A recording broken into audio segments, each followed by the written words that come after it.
Good evening, everybody, and welcome to another edition of Inside the Pigskin. Boy, what a show we have tonight. Certainly miss Coach John Amago, but when we need someone else to come on as a guest, it's my job to go out there and make sure I find one. And I've got a good one tonight. His name is Rob Finkelstein from Alumni Direct and SPN. So welcome to your first show, Rob. Thank you. I'm excited. I'm ready to go.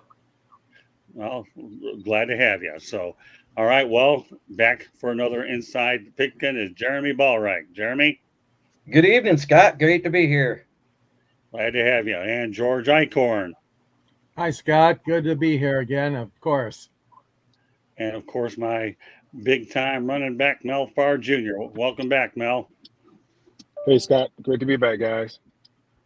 And last but not least, Travis Sherlock Holmes. And I'm sure before Sherlock Holmes is done, then I have a feeling that I'll definitely be able to master technology because I'm a great musician when Travis Holmes appears, right, Travis? Yes, sir. Thank you for having me. There we go. All right, it's okay. There's no problem. There's no crime in laughing here, that's for sure. But we're also going to talk about some serious stuff as well. And I know no, that's not a ringtone that I have on the network, but it's okay. Well, When did we become a call-in show? Yeah, we'll work on that. I don't really know about all the technical business leading to it, but once upon a time, George Eichhorn and I worked that level anyway, so it doesn't really matter. All right, well, you know what? Jeremy Ballreich was very kind enough while I'm on a hockey show to mention Teddy Bridgewater. Unfortunately, that wasn't a comment that we were able to get on the air because the focus was on the Florida Panthers, but it doesn't mean that people didn't see it. So because of Jeremy, though, I decided to lead off with Teddy Bridgewater instead, okay, and make that our lead topic of the night. That being the fact that Teddy Bridgewater signs with the Detroit Lions, reuniting with Dan Campbell, his head coach, or the head coach of the Lions. The pair spent the 2018-19 season together with the New Orleans Saints. All right, Mr. Jeremy, you want to talk about Teddy Bridgewater? The floor is yours until you say it isn't yours. What he is a better backup than Nate Sudfeld. Nate Sudfeld has only played 3 games in the NFL, has 3 touchdowns and 3 interceptions, whereas Teddy Bridgewater has more than 100 games under his belt, 75 touchdowns, 47 interceptions. That's a little better ratio to me than 1-to-1 than like 1.5 to 1.7 to 1. I mean, last year he struggled with Miami. He had his in his 3-game stint, I think it was 4 touchdowns, 4 interceptions, but he was not the reason they lost, nor was he the reason they won. There was a lot of contributing factors in that time that he did, and the rookie outplayed him. Who was that rookie? Skyler, right? You tell me. Yes. Yeah. It was Skyler Thompson, right? The quarterback. Right. Okay. Okay. You're referring back to I was just trying to refresh myself because I know he was the 3rd string quarterback. I think, in all honesty, it's a great move because I was on the ABS train. Anybody but Sudfeld. That was good. That was good. I don't know if you want to continue because you're on a high right now, but do it anyway. I said, go ahead. We can go on to George. Yeah. I always prefer that everybody leaves it on a high, and that's as high as you're going to go, Ballreich. Go ahead, George. I'm happy that they did this. I agree with all the same reasons that Jeremy said. It was just too much of a risk entering a new season and not having somebody of the quality of Teddy Bridgewater. My only concern is the fact that the Lions, and I'm not blaming Brad Holmes, I'm blaming the organization. Years and years they've struggled with this issue of a good, solid backup quarterback. I don't know if they were too cheap or what the sense of reasoning was behind it. And I know Stafford was very healthy. Most of the time he was here. Goff has been very healthy also, but you just nowadays cannot take a chance. So yes, I'm behind this move 100%. Is he the next coming of Matthew Stafford or anything like that? No, of course not. But he's a good, solid, like Jeremy described, good, solid fill-in. He can run the ball, he can throw the ball, and obviously that's somebody you want to have in a backup role. So I give a thumbs up to Brad Holmes and the Lions for making this move. All right, Mr. Thumbs Up, why don't you read Brent DeWitt's comment? Brent DeWitt, Teddy is great insurance for us to still win the North. If Goff goes down when Hooker's healthy, he calls him Suckfelt, should be shown the door. Dang. Or do you think we keep Teddy next year also? It really depends on what the contract is. I haven't seen the details yet, and I'm big on looking that stuff up because I love doing the capologist stuff. James Burgess also comes in. Would have been nice if Teddy had realized the Lions were his destiny a couple weeks ago. But yeah, if Goff misses 3 weeks with a high ankle sprain, now there is a guy who can win Sunday games. Good points all the way around. Yeah, Jared Goff obviously is, it's good when a guy like Hendon Hooker knows he has Jared Goff and he can sit there and hold a clipboard like every quarterback should do. None of them do. But that said, I'll send it over to Travis. I mean, yeah, I think every fan base sort of loves the backup quarterback. It's one of those guys you never want to see, but also the same guys who can become folk heroes just by winning 3-4 games, just not letting the house burn down. Essentially, that's really his only job. And Teddy Bridgewater is a great bridge quarterback for that purpose, right? I mean, much better than I guess they called him Suckfield. And while you have Hooker on the non-football injury list, it makes total sense. And depending on how long he's going to be on that list, it gives you more time to develop him also. So Right. assuming he's not truly ready, even though he's a much older prospect, you'd hope he'd be ready after a year or so. Nevertheless, yeah, Bridgewater's a great bridge in that way. Good signing. Hopefully it's for a lower cost. I have to presume it would be, or very heavily incentive laden. Yeah, I mean, you can't go wrong with that one. All right, Mr. Giggles. I know you can't get it out of your system, so go ahead. I'm just wondering, in the NFL, has there ever been a GM that called a Hooker as a draft pick? I don't know. Good point. All right. Good point. But I got to turn over to Rob Finkelstein. Yes. This guy's been patiently waiting for his turn. All right, Rob, what do you think about Teddy being the bridge quarterback? Well, I would say as a longtime suffering Giants fan, and when we've had our quarterbacks go down and we've had horrible backups, I think it's a good move. I mean, it's I guess it was a couple years ago. Last year, Daniel Jones was pretty good, but a couple years ago, it was brutal when he was hurt, and just the guys that were running out there. As a fan, you just don't want to see it. So I think Bridgewater is a good quarterback, good backup, and that should definitely help him out. Okay, Mel, you got the final word on this one. Yeah, you guys know how I feel about Teddy Bridgewater. I'm not much of a Bridgewater fan. If it comes to the point where Teddy Bridgewater is in there, the season's over. You're talking about the quality of the backups. They don't develop quarterbacks anymore in the NFL. You have to develop that guy. Teddy Bridgewater, I mean, God forbid, Jared Goff, something should happen to him where he's going to miss extensive time. 1 game, 2 games, great. I mean, that's great because he's got a lot of experience. He's been under fire. It's a perfect situation for him. But if he has to come in there and, say, Jared Goff has some type of season-ending injury and he's got to carry the team, he won't make it to the end of the season because he hasn't proven to be that durable. And I'm not really a Teddy Bridgewater fan. He doesn't take enough chances. He protects the ball. He eats it a lot too. He takes a lot of sacks. But, it's smart on their part to get somebody like him. But hopefully, he's just an insurance policy and they never have to use him.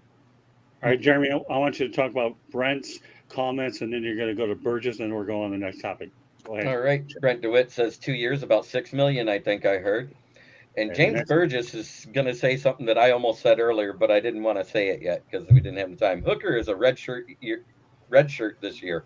Brad and Dan are okay with doing stuff like that. With Teddy, we don't get tempted if Goff misses a couple of games in November.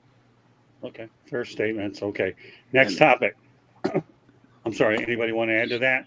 No, I was just going to just quickly tag on and just say I'm sure that third quarterback emergency rule that they just implemented has a lot to do with that also.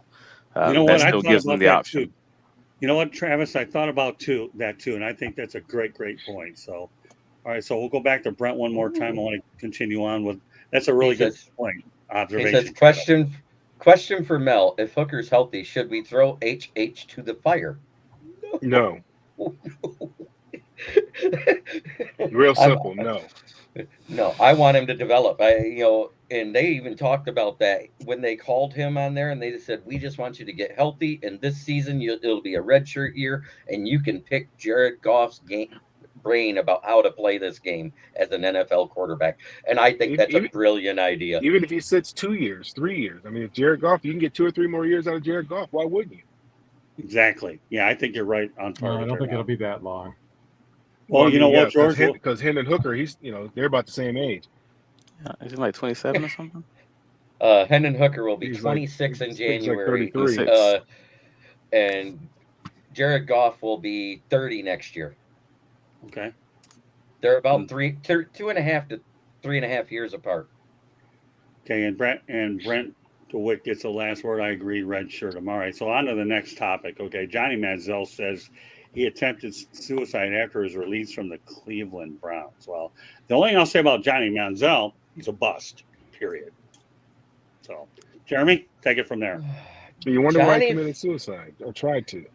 Johnny Football, if he'd have applied as much as he did to partying to football, he probably would have stayed Johnny Football. The problem is he got in with his friends, he was partying too much, and it snowball affected. It's kind of the Kyler Murray effect. Not studying the playbook equals bad quarterback play. Okay, George, you have any thoughts on? Well, I'm troubled to hear those kind of comments from him or any young person or old person or whoever is considering something such as that. He crashed. He obviously crashed, and he crashed hard. He was at the front of all the fun and excitement, Heisman ceremonies, celebrations, partying in Vegas, and all the other stuff that he did. And then obviously it came crashing down on him. And I'm not trying to say religion has something to do with that, but like Tim Tebow was able to recover. Tim tried different things. Tim also has a very religious background. I know that, but I'm just saying that maybe Johnny can learn some things about how Tim handled it, because Tebow went through a lot of the same things. Obviously, they're two different people, but Johnny, reach out for help if you ever have those thoughts, please. All right, I'll go to the chat room real quick. For a moment, Jeremy. You want to keep everything on point. Patty Grimes, why rush Hooker if you don't have to? I agree there. And here's one that we can certainly give everybody a chance to look at. Brent DeWitt, Johnny M could have been a dog at quarterback if he had the same drive as St. Brown. Boy, that's an excellent throw. Yeah, you know what, Brent? Bingo with an exclamation point on that. Travis, pick it up from there. I'm less worried about what he could have become and just focused on the man. Like at the end of the day, Johnny Manziel, like many NFL, stars of the past or many NFL budding stars of the past, it couldn't cut it. And he tried to figure out a way to transition from being probably at the pinnacle of his life, at the top of the mountain of his life, and knowing that he'll never reach that level again. And trying to figure out next steps, how to move on past that. And like many, former rock stars and NFL players and everyone else struggled with that transition. At the end of the day, we've all in whatever circle of our life been there. We can all remember that exact situation that it will likely never get better than fill in the blank moment, that moment. And where do you move on from that? And that's a sad story to hear, like someone talking about, ending their life because they know this is probably it, and they don't know how to pivot just yet. So I'm happy the documentary came out, because it's a sad story, but it's also a story that's probably worth telling because it was such a widely known story. But nevertheless, yeah, I don't view them differently than any other human being, and in that way, I just say I'm happy that he was able to figure it out and move past it. But it sucks that that's what happened. Well, if anybody that I'm glad to have on a show talk about the topic, Rob, you definitely are. Being part of the Sports Philanthropy Network, I'm sure that an organization that deals with a lot of nonprofits may come across some things like this. What are your thoughts about Johnny Manziel, Rob? Yeah, I think Travis hit it. I have another podcast. We talk about athletes transitioning out of sports, and it's brutal. And I think putting aside the guy could have had a great career. I think just the person himself. I mean, a lot of these athletes, and some of you guys were athletes too, professional athletes. Right. It's just, they identify themselves as the football player, the baseball player, and not the person. And so I'm glad to see that it's come out. Obviously, happy that he didn't, take it to that next level. And I think definitely there's a lot of people out there willing to help. And I think that's one thing, I'm trying to do with my company and all that. Our podcast is just trying to help athletes. And I think it's important for them to reach out and not get to that level. And mental health is a big issue out there. And I think more and more there's people need to reach out and not be afraid to ask about it. I mean, it's been taboo in the past, but it should never get to the level of somebody, ending their life. Okay, you know what? I'm going to turn it over to Mel, but I'm also going to put this comment up because I need to get it out there. Johnny M went as far as natural talent with no work ethic can take someone. If it's a real phenomenon and not just in sports. Okay, you know what, Mel? I'll let you go ahead and take it from there, Mel. I had a coach who would always say, things are never as good as they seem, and things are never as bad as they seem. And Johnny, he believed he was drinking his own Kool-Aid, and I saw it early on. His work ethic, hanging around with rappers, hanging out late at night, partying. Those things became more important to him than playing football. If playing football was more important to him, he would have continued to do the things that he did, and in order that enabled him to be the Heisman Trophy winner. And maybe he was doing those things beforehand, and we just didn't see him. And he's like, "Man, I've been partying hard and doing all these kind of things, and I won the Heisman Trophy just running around here because you see, he really never threw anything on time. Everything was, was him scrambling and running around doing something with his athletic ability. And once you move up to the next level, the athletic ability is at another level. It's at an ungodly level. Everybody can run. Everybody can do the things that you're capable of doing. You can't run away from anybody anymore. And now you have to rely on your talent. And for whatever reason, he just wasn't willing to, put the work in. And, when I first saw the article, I'm like, man, obviously you feel bad that somebody feels that badly, or they're that down on themselves where they feel like they want to end their life. But at the same time, you're like, man, is this Johnny just being Johnny? Just trying to get some more attention or something. I don't know. I know he's got the and seriously, and I know he's got the little show coming on and stuff like that. And I may, check it out. I don't know. I haven't made a decision on it yet. But that was the second thing that came to my mind was, man, is this just Johnny Manziel being Johnny Manziel? Because you haven't heard anything about him in a long while. I mean, money has never been an issue. I mean, his family, they're well off, so money wasn't an issue for him.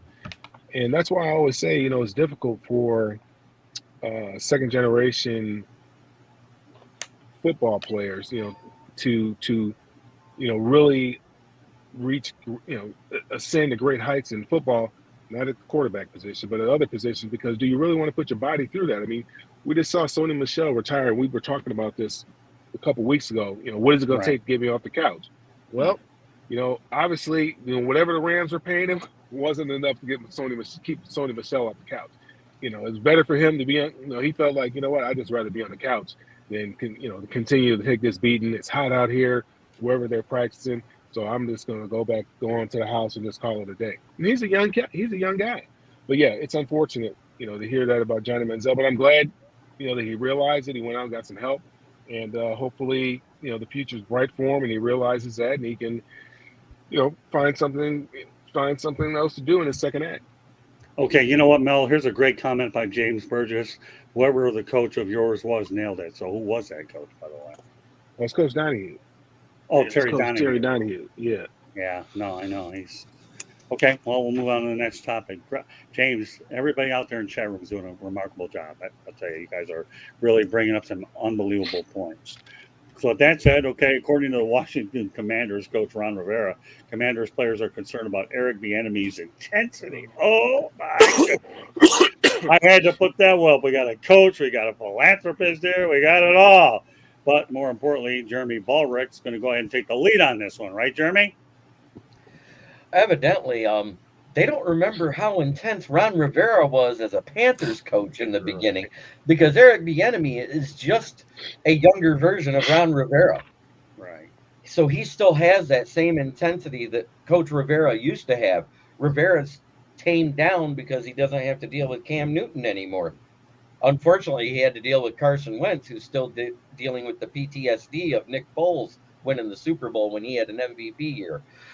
Other than that, the enemy is an intense coach. I've heard from other players, around the league in interviews that they've said he was intense even at the Kansas City. So with him being an intense coach, and you're not used to being intense, it's going to be a culture shift for those players.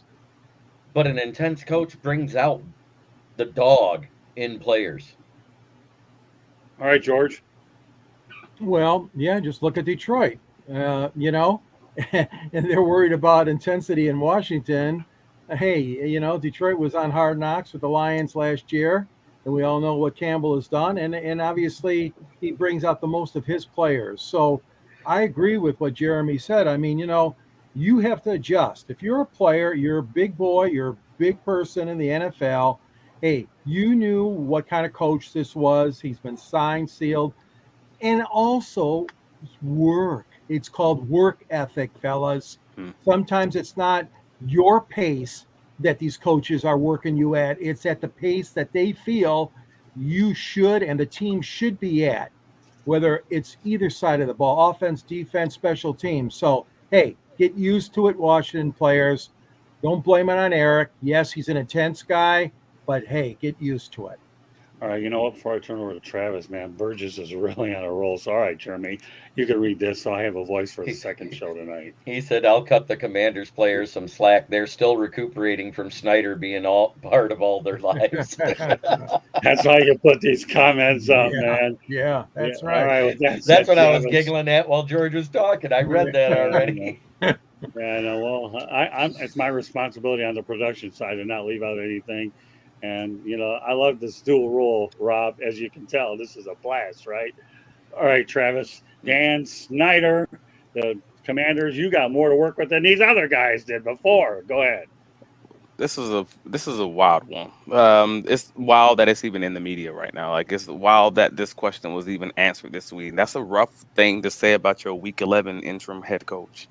But Ron Rivera, it just seems like ever since he fought cancer, he's just like, man, F this. I'm saying exactly how I feel. I'm not sugarcoating it. I'm not hiding it. I'm not paraphrasing it. I'm just going to say exactly how it is, whether or not this is what I should say publicly. This should be a non-story.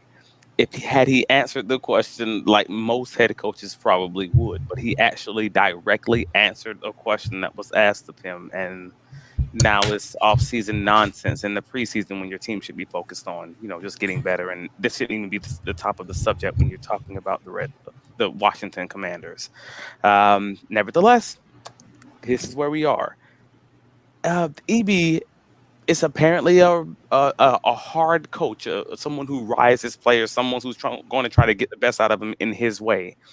And apparently that doesn't seem to be something that Ron Rivera loves, or he wants him to have more of the ability to coach differently to different players. Like, I believe he said Jack Del Rio or someone else along those Right, lines you mentioned had that same experience. And I'm like, I mean, that's cool, but Jack Del Rio was also a head coach for a pretty long time and had that experience. This is a guy who's trying to be a head coach. That's a rough way that feels like you ran him off the road. It feels like you threw him under the bus, and that almost felt purposeful. And that kind of like, even if it were true, that sucks.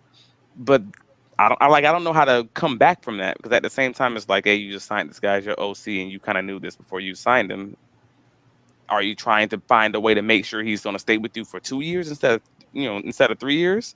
He was already a potential head coach candidate when you signed him, because that just feels like a purposeful railroading. I don't know how to feel about that, because I've had head coaches that were rough on me, that were rough on the team, just guys who were just ornery like that. That's just guys who just rolled your A. You know what I mean? Oh, yeah. I think we've all had that kind of coach, but I haven't heard of anybody mention them in public. George O'Leary was a mess. You don't hear people out there publicly saying it, though. That's the wildest part of that story. Good point. Sorry. Before I get to Rob, I got to let everybody know here, Inside the Pigskin is being broadcast around the world. The audio version of this show can be heard on iHeartRadio, Apple, Spotify, Google, wherever you get your podcast. please hit the red subscribe button on YouTube, South Florida Tribune. We're striving for 1,000 subscribers. Please also comment, like, and share the broadcast.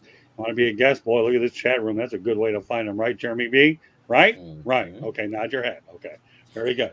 Now, send your topic ideas to South Florida Tribune at gmail.com. Don't worry, Jeremy. My former English teacher, Colonel K, was a lot more tougher than I was, and I'll tell you that story later. If you want to, so once again, want to be a guest? Look in the chat room, send topic ideas, South Florida Tribune at gmail.com. You want to advertise cost efficiently? Call me 954 304 4941. We broadcast live on Facebook, LinkedIn, Twitter, and YouTube. Our website's www.southfloridatribune.com. Our Twitter's at Tribune South. Candy Ebling is behind the scenes. With that said, okay, Rob, take it from there. I just think that stuff should be kept inside. He's been trying to be a head coach for a while too, and I mean he's had a lot of success in Kansas City. And I'm not sure why he keeps getting passed over, but again, that should be kept internally, and I think the players should give him a chance. I mean, it's it's a culture change, and everybody that's played before, I mean, they know it. And I look at I keep referring back because I'm a big Giants fan, but just looking at some of the coaches they've run out over the last several years, and just they finally brought in a good crew with Dable and Joe Schoen and all that. So I think people should just give him a shot, and it should be kept internal. All right, I'm also going to read this comment myself. Okay, Eric B is old school, and I don't think the players today will respond to that. Boy, truer words couldn't be spoken there. No old school coach like MCDC, but a different breed of hard love. I hope the Commanders fall on their face. So you can tell this guy is hardly a Commanders fan. All right, Mel, take it from there. You're muted, Mel. Sorry. Yeah, I don't even know why we're talking about it. I read that article not too long ago, and I couldn't even believe what I was reading. That shouldn't be anything that we know about. Right. That there's players are having a problem with his intensity. I think I've said it before. There's a couple different ways you can get a dog to do what you want him to do. Beat a dog to death, and he'll do what you want him to do, or you can love the dog to death and reward him, and he's going to do what you want him to do. Both ways you're going to get the dog to do what you want him to do. One way you probably have to worry about the dog coming after you later on down the road, turning on you, but you'll get the dog to do what you want him to do. Right now, there's different ways to coach players. I played for both types of coaches, and both of them were extremely effective. It's just a person, just they have to go with what their personality is, with what works for them. I've never been one to really respond to a rah type of coach. That wasn't me, but some guys did. Some positions you have a coach who's more of, using offense. I mean, on the defense, they're more the rah guys. In the offense, they're more kind of the cerebral coaches that, trying to coach you up and try to, explain things to you. Defense is all emotion, just run around, just run through this brick wall. Where offense is a little bit different. But I don't think that's anything that we should be discussing. We shouldn't even know about that. I was very disappointed, and I don't really understand what Ron's angle is here. What was he trying to prove? What is he trying to do? Is he trying to get Eric Bieniemy to change the way he coaches? I mean, he's the one that hired him. Right. I'm sure he knew what type of coach he was. All he had to do is probably talk to Andy Reid and some other folks over there. Hey, this is what he does. This is how he is. Right. Now, he's holding the players accountable. The way that he holds them accountable might be different from the last guy who was holding folks accountable, but that also might be the reason why that guy's no longer there and you got somebody new there. Boom. So, change is uncomfortable, but you need to, they either have to, adjust, or they'll have to find other employment. The only thing I'll say on this thing is I'm going to put James Burgess' comment, and then I'll mention this real quickly. Eric B. will weed out who doesn't work for him. It sounds like some weeds have mouths too, well, which is true. So the only thing I'm going to mention about this whole situation is, should Bieniemy succeed, this will be his ticket to getting a head coaching job. It's one thing that you had it in Kansas City where Andy Reid gets the credit, even though Eric Bieniemy was there. But now he has an opportunity with a organization that definitely needs a retooling, anything. This is Eric Bieniemy's best road there. So you know what? I'm at this point in the show, I'm going to turn it over to Mel. He's going to have one topic. And then we're going to do after that is we're going to give Rob Finkelstein an opportunity to promote his podcast, Finkelstein. Here we go. All right, I got it right. Finkelstein, you got it. All right, there we go. All right. So what I'll do is Mel gets a topic he can talk to the panel about. Then I'm going to turn it over to you, Rob, and let everybody here on this panel, as well as out there worldwide, clue in what you're doing and what we're doing, whatever you want to do. So, all right, Mel, what's your topic and fire away? Yeah, obviously I'm crushed. We talked last week. What did we think was going to happen with the Pac-12? And we got our answer a lot sooner than I think any of us thought we would. The Pac-12 is no longer the Conference of Champions. They have 200 more national championships than any other conference. Is no longer. So my question to you guys is, where do you think the remaining 4 schools will wind up? Jeremy. Well, I think personally, I think they need to change their name to the 4-pack instead of Pac-4. But they're probably going to get absolved either into the Big 12 or the SEC, because that's the only thing that makes sense, because they're those middle teams that weren't quite able to get to the peak of the division, but yet they weren't the bottom of the division. They're like the middle feeders. You know what I'm saying? So they're probably going to get absolved into the Big 12 and the SEC. I think we're going to end up with 4 power conferences when it's all said and done. George? Yeah, I heard one report that maybe the ACC, but again, talk about contradiction, huh? Atlantic Coast Conference picking up teams out at the Pacific Coast area, including Stanford, was it Washington State, Mel? Stanford, yep, Oregon State. Yeah. It's a sad day for college athletics. I agree with you, Mel. I know we talked about this last year, and it really hurts. I know you as a product of such a great institution as UCLA, and we saw that how they were taken in by the Big Ten, and then all of a sudden the Big Ten gobbles up Washington and Oregon, and Colorado's leaving. And yeah, it's really sad. The commissioner, the hierarchy at the Pac-12, excuse me, they let this mess fester, and they really have a really bad case of egg on their face. Unfortunately, they have no big television contract. What they end up with, Apple, I think, TV. if that's been finalized, has it with Apple? No, that streaming? was just the offer on the table. Oh, that was the offer. Right. Okay, thanks. Okay. But again, the Pac-12, it is really sad, Mel, and I agree with you. I don't know where they're going to go, but I agree it probably is going to be, SEC, I'm thinking mostly. Travis? Yeah, it's likely to be the Big 12. I guess to Jeremy's point, it potentially could be the ACC, but I doubt it for all the same reasons. I know the SEC came out earlier today saying that they wouldn't. Not that they wouldn't, but that they were comfortable in their current footprint, whatever that means. So that sounds like they're probably leaning towards not expanding, at least in this current group of teams. But who the heck knows there? Again, we talked about it before it came out, and you have my opinion of it. Like I'm a fan of, hey, realignment. This is just kind of the new college football. And that's been my thoughts of this from day one. As soon as it's become a business with money and real money involved, and I guess the rabbit having a gun, that was always going to be the way that it was going to be done. So this is going to be gobbled up into this next conference. That next conference is going to be gobbled up into this. And eventually it will just go back to being a regional sport like it was created to be.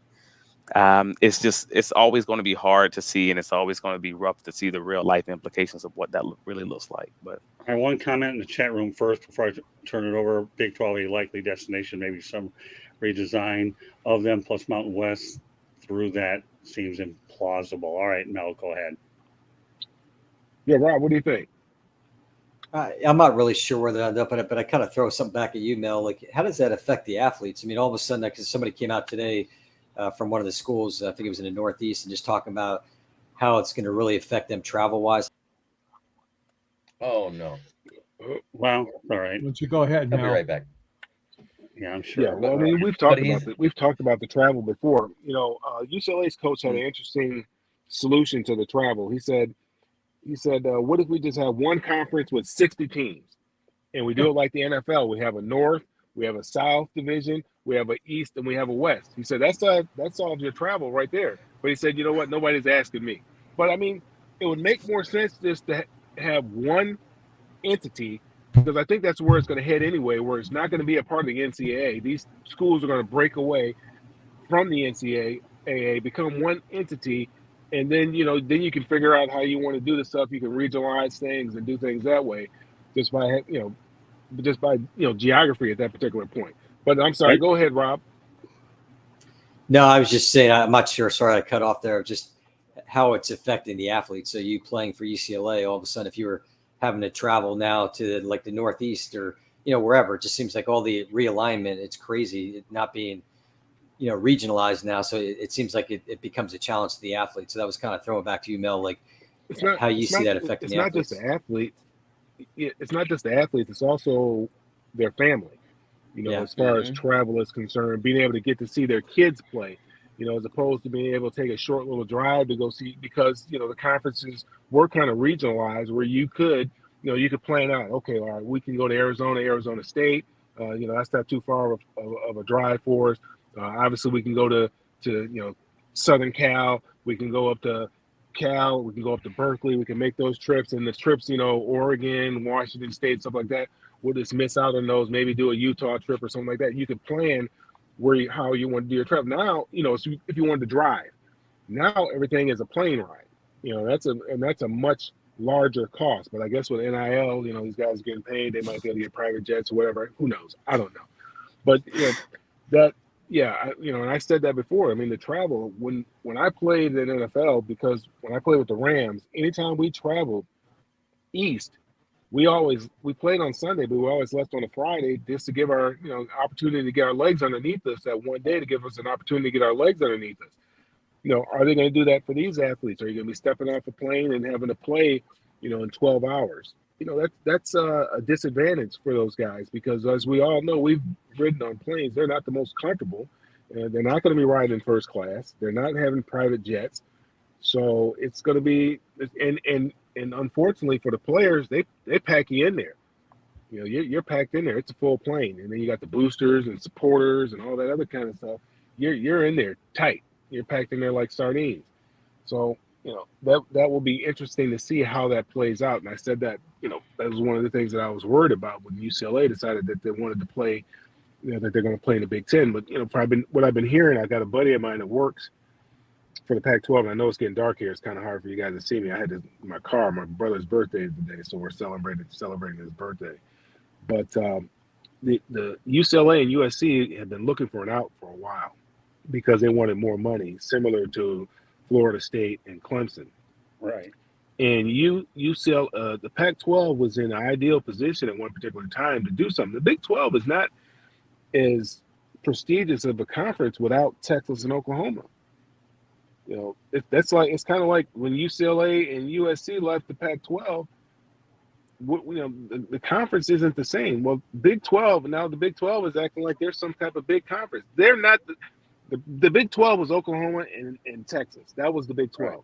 Now, once they decided to leave, UCLA, I mean, they should have been in there, like vultures, just picking them, just picking teams out of there, as opposed to allowing. Well, yeah, we don't care about Colorado leaving. They weren't there when I was there. Go ahead, Colorado, get on out of here, bye.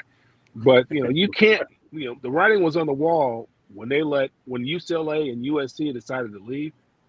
The writing was on the wall that they had to do something. They had to act at that particular time. And I don't know who this guy is that they have in charge. The new guy, I think he came from the casinos or something like that in Las Vegas. He's way over his skis. He has no idea what he's doing. He has no idea how to run a conference. And it's unfortunate. Like I said, it breaks my heart. It's hard to even fathom that the Pac-12 will no longer exist. You're talking about the Conference of Champions. Mind you, a lot of those were Olympic sports, but hey, a national championship is a national championship. We'll take it. So, yeah, I'm very hurt and disturbed by that. And Scott, I'll throw it back to you. All right. Well, let me just hit a couple things here, then we're going to turn over to Rob. Okay. Number one, I think one of the dominoes I'm anxious to see happens is whether or not Clemson and Florida State end up going to the Big Ten. I've heard that being talked about. The other thing I've even heard is the fact that Cal and Stanford could be Big Ten as well. We haven't ruled that out because, after all, then you have that legitimate West division, which cuts down on travel. So and a number 3, Mel, you really made it right.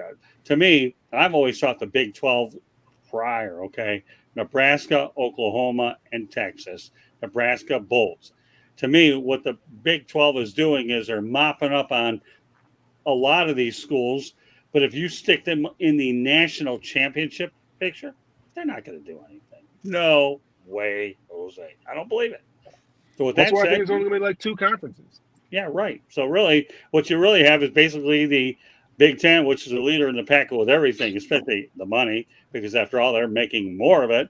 And the SEC with the championships with less money, but they're both a 1-2. And then it's those 2 and then the rest. That's what I think so far. And I know we'll talk about this on future shows, but I'm glad we had a chance to touch base on it a little bit. All right. With that said, Rob, this is your time to go out there and take it from there, Rob. Well, thank you. I appreciate it. This has been fun, guys. I wasn't sure what to expect, but just to share a little about what we're doing and how we're trying to help athletes out. I have a company called Alumni Direct, and we've created a platform where athletes and other alumni can network and connect through their affinity group. So there's a community center specific to athletes, all athletes that play college and beyond, and then they could also be in their college community centers as well, interacting with not only athlete alumni but other alumni from that school. And the whole idea is to just give them a place where, besides the networking, connecting, maybe they can get jobs, they can advertise their business, create groups. And there's been a lot of noise now on social media, and I think people are looking for an alternative. And we're hoping that people will come out to Alumni Direct and check out these alumni communities. And that kind of fostered over the last year. We kind of pivoted into the athlete space where I was a college athlete myself. I was a runner, but there's a lot of issues, which is I talked before, touched on athletes transitioning out of sports, and we really want to make an impact on that. So my podcast, Athletes and Entrepreneurs, the Alumni Journey, I interview former collegiate and professional athletes and talk about their journey out of sports, and a lot of them being successful now, whether they're entrepreneurs or successful in the business world. But we want to teach and inspire athletes that there is life after sports. So helping them out, whether it be mental health, financial literacy, all the different areas. We're trying to do that, working with different schools, helping them to potentially develop curriculum that not only helps out the current collegiate athletes, but also the alumni athletes who I think get forgotten. I mean, a lot of people don't want to go out to their alumni relations or alumni association sites because they're concerned with the fundraising aspects of it. And we're just trying to bring it all together. We want to work together, with the schools, with the athlete, with the alumni, and make a true impact on them. And so that's the big thing that I'm doing in the athlete world. And to kind of listen into what Scott mentioned before, Sports Philanthropy Network. It's an organization that started in Chicago area. It's growing across the nation. And I'm the director in the South Florida market. And it's all about building a healthier, more inclusive community through sports. And so, Scott's an integral part of our team as we're trying to grow in the South Florida market, working with different nonprofits in the sports space, whether it's athlete foundations, whether it's foundations of the teams, or just different organizations looking for help to help better educate how they handle that. We've got a big showcase that's coming up in the Boca Raton area at the Pavilion Grill on September 14th. And we're going to be highlighting 15 to 20 local nonprofit sports organizations at this event and give them an opportunity to share what they're doing and just getting people aware of it and how we can help them in their journey. And also, one other point, Rob, you said something about name, image, and likeness. Just give a brief overview of whether your podcast gets into that a little bit and to what degree.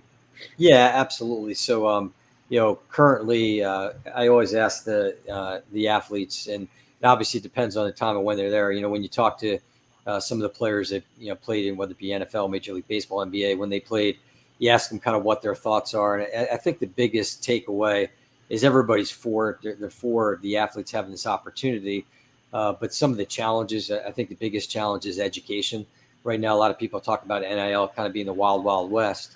And I think whether it's the schools, whether it's happening maybe at a high school level, there needs to be more education helping these athletes out. I heard one story in one of my podcasts. There was a collegiate athlete who had an opportunity, made some money in NIL. It wasn't a big amount, maybe $30,000-$40,000, but spent the money, with his friends. And what happened was, because of that amount that he got, it brought his family's income above and beyond. And so not only did he spend all that money from the NIL, but he also lost his scholarship. And that's something that should never happen. I think, and that's what we're trying to do with that podcast on My Athletes Entrepreneurs, is talking to these athletes, but also we have another one coming out called NIL for You. And that's going to be all about education. I mean, obviously there's a lot of opportunities to make money, but I think it's the challenge is, how do we help educate these athletes in this whole thing? And I think the other thing too, and maybe throwing this out to Mel and Travis and playing this, how it affects the teammates. I think what I've heard and what I've seen from some of my podcasts is, it seems like the female athletes might have a little bit of a different perspective.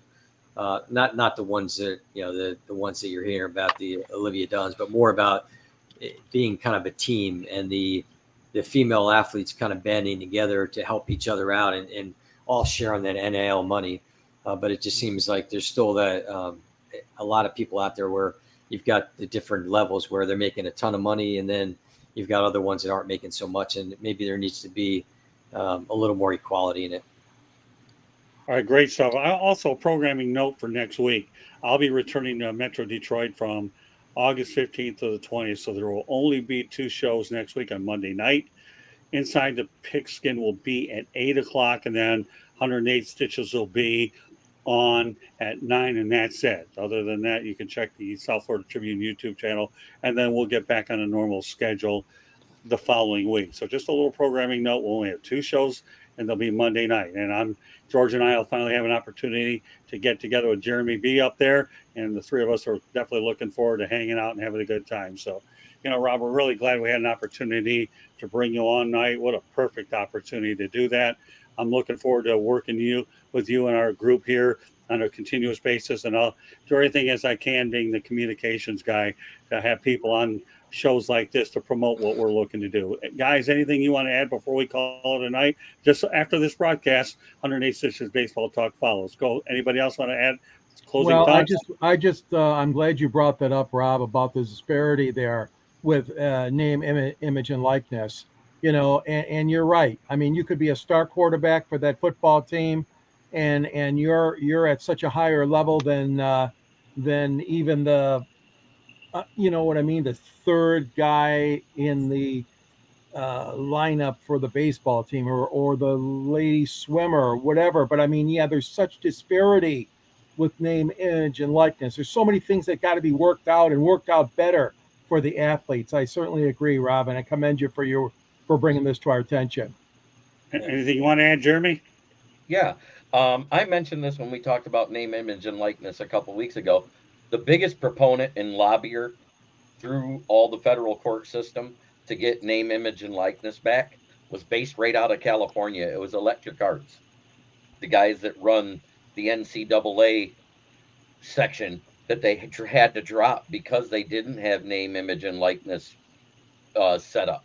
So now that name, image, and likeness is there, with 120 players per school and 118 schools in Division I, they broke it down to the dollar, and they said $5,000 per season per player. So if a player stays his entire career, he gets $20,000 or more. Because what if he's a 5th-year senior? Because even though he's a redshirt, they do list redshirt players on that program. I remember, because I used to play it religiously when I was younger. But and I'm actually most looking forward to that myself, to see what they did with it. And I think it's actually a fair amount when you add in that many players, because you would take that and you put that into the account.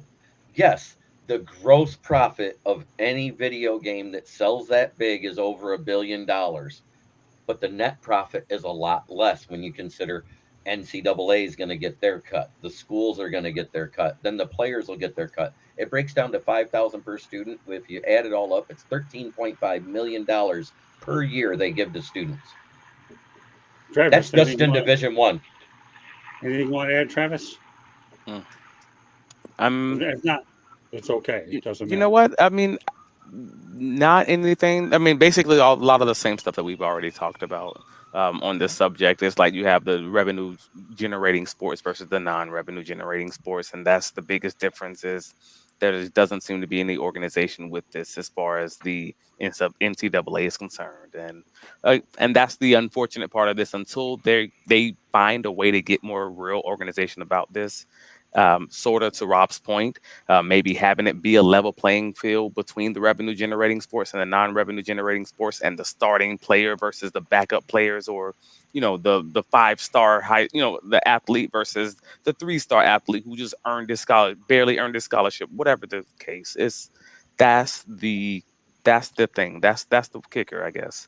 And it sounds very close to what's going on with this current writer strike and actor strike, but I thought that was really funny because it's all just sounds like capitalism, just fighting over money. I mean, that's what it is. It's a good conversation. I'm happy you brought it up to our to the front of our sports world, I guess. Thanks, Rob. Okay, Mel, what do you think?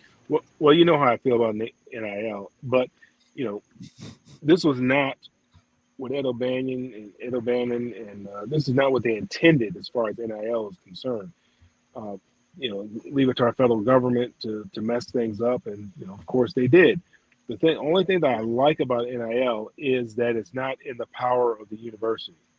That the athletes, it's in their power, it's in their hands. If you left it to the universities, they're going to figure out a way to screw the players out of some money.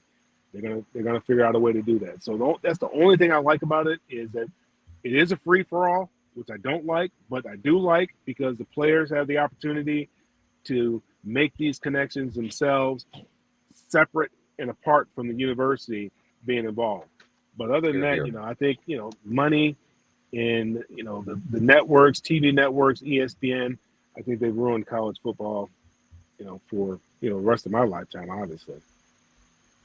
Okay. Well, you know what? This is time of the broadcast where everybody go ahead and let everybody know they get a hold of us, how to get a hold of them. And Mel, I'll let you lead off first if you have to go to your brother's birthday party. We're just so glad that you went ahead and got that out. So I'll let you lead off first. And if you have to go, then thanks for being on. I'll go around the horn. Okay, go ahead, Mel. All right. I appreciate it. Hey, you can find me on all the social media at Mel Farr Jr. That's Twitter, Facebook, Instagram, LinkedIn, and Threads. Okay. And of course, he's my co-host here on Inside the Pigskin. So well done, Mel. Look forward to seeing you Monday night before we head up to Motown. So all right, Mel, thanks a lot for being on here. Guys. Take care. Rob, nice meeting you. Yeah, nice to meet you too, Mel. All right, now Travis, go ahead.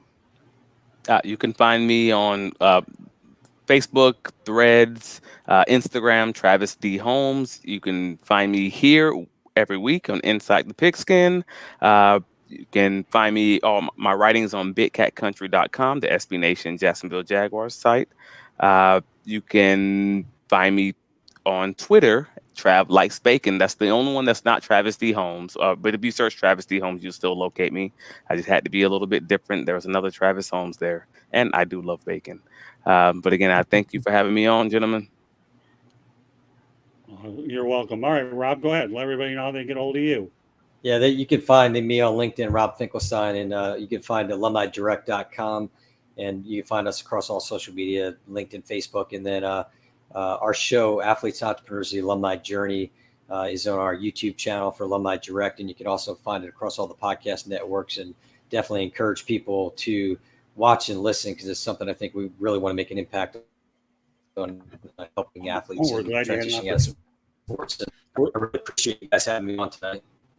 Oh, and NPN, sportsphilanthropynetwork.org. But look up our South Florida group there, and you can find out all the great things we're going to be doing in the sports nonprofit community. Well, we're glad you had a chance to get that message out tonight. Okay, Jeremy, go ahead. Well, you can find me on the SouthFloridaTribune.com under the Motor City Tribune heading, where you'll see my writings about the NFL, occasionally the non-4 major sports, and the Detroit Lions. You can also find me right here on the South Florida Tribune YouTube channel, whether it's Inside the Pigskin, Fire Up Wisconsin, Fire Up Michigan, or The Professor and the Pupil. Wherever Scott needs me, that's where I show up. You can also find me on my YouTube channel, which is Kneecap Biting with the Detroit Lions, where I cover the NFL on Wednesdays and the Lions fan cave chat on Fridays. And pretty soon the season starts, so that means it's time to start doing pre and post game reviews. Woohoo! Football's back, baby. Yeah, and you know, folks, Jeremy is a really good thing going in Detroit, and thanks for bringing those up. You know, I'm always looking for changes to make the network better. Jeremy will always be an analyst on Inside the Pigskin. The frequency for how long he's on here will only depend on what I'm asking him to undertake now.